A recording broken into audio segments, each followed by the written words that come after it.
Home Construction Solutions today. Thanks for being with us. Today we're just completing a tile lift and relay where we had to pick up these panels and,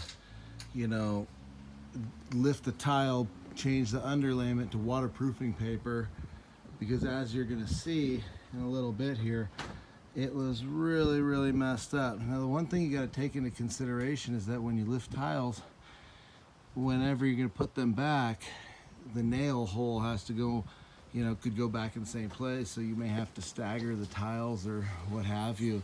These tiles are very rare and hard to find, so we were able to find them.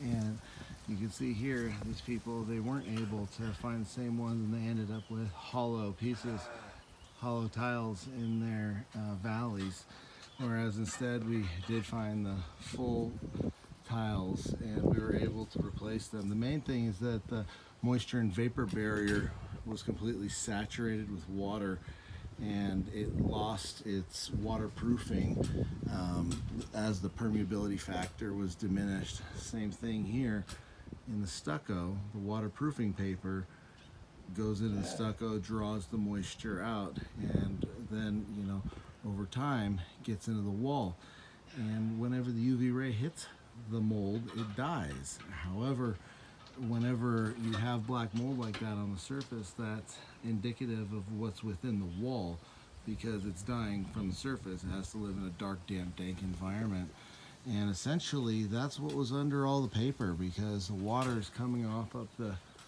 top story, and when we pulled up the paper, as you'll see, it was just completely rotted out underneath from the water coming down. So the second story usually on any of these homes in Westlake, Hidden Hills, Agora Hills area, wherever you have these old tile, 20, 30 years old, the paper that's beneath it is usually rotted out, and there's water going on the plywood, and the plywood is usually what's keeping a lot of the water out of the house. And then when there's a hole, a knot hole or whatever, then that's where it was coming in on this house. And anyway, after we added titanium, moisture and vapor barrier, waterproofing paper, then now that problem is completely solved.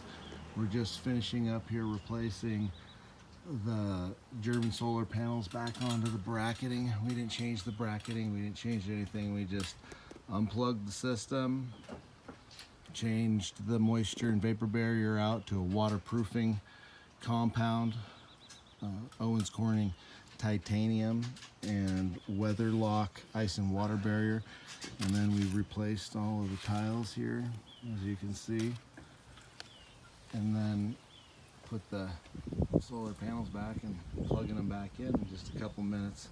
We're going to power the system back on.